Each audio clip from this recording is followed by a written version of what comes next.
morning, it's Judge Pottage here doing this week's Judge's Duels. I'm doing it on my lonesome, no Simon this week, but I have 4 for you. From the weekend mainly. The first one ran on Saturday at Haydock in the 150, the sprint handicap there. And good old Kirkland Tellwright negated the draw again. Last time you wanted to be high at the last meeting here. And the meeting on Saturday, you needed to be drawn low. And the horse that caught my eye was a horse called Cooperation, who missed the break stand side and raced again with the 7 that raced this side of the track. And ended up in the middle of the track, and only got beat a couple of lengths. Well, got beat a length as it happens at the line, and won his side of the track. Drawn 10, missed the break, and only got beaten a length. I think it's a terrific run. The horse was called Cooperation, and I do think he's the first one that you need to be putting in your notebook or your tracker for the coming weeks ahead. You know. So the other 3 all ran on Sunday, and I like one that ran at Goodwood as it happens on Sunday.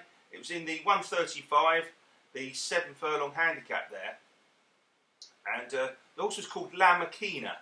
Now this was bought cheaply out the George Baker yard and was looking slightly regressive, but still had wiggle room from his handicap mark. But he's joined the Harry Eustace yard, and the 3 runs since he's joined there have all been pretty good ones actually.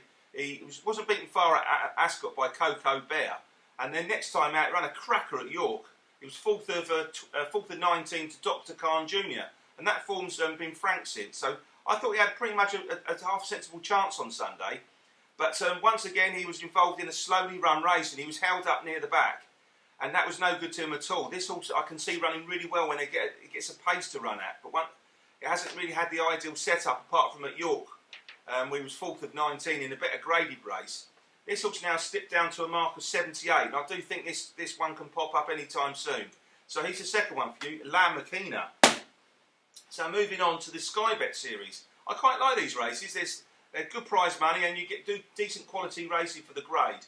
And the first one that caught my eye was a horse called Beau Garson that ran in the 345. He had the plum draw, or was meant to be the plum draw in 1 at Beverley. And for some reason, his jockey, after 2 furlongs, decided to get off the rail and move 2 off the rail. And long story short, he ended up, well, must have been about 10 wide and finished well and came 3rd. Only got beat a length and a half by a right solid yardstick in Good Earth, who's meant to be running at York this week. And that would have a chance at the weekend. But Beau Garson now is slipping down to a mark he can definitely be competitive of. He got beat a length and a half by Good Earth, ended up in the middle of the track when he had the ideal draw. I think if he'd stayed there, he would have gone very, very close to winning. And he's the Mick Easterby, Beau Garson. And the last cab off the rank is a horse called Winter Crown, who ran in the 5:15 at Beverley on Sunday. This horse has had nearly everything go wrong for it this season. It was drawn it ran a cracker at Musselburgh when it came 2nd to Gerbat. And the next time out was drawn 14 of 14 at Chester and came 2nd to Radio Gaga, who followed up. That was a terrific run. Then it was drawn the wrong side and everything go wrong at York, and it was the 11th of 18 to Kuwait City. But once again, it got bumped out the stalls. It was drawn wide, got bumped as it came out the stalls.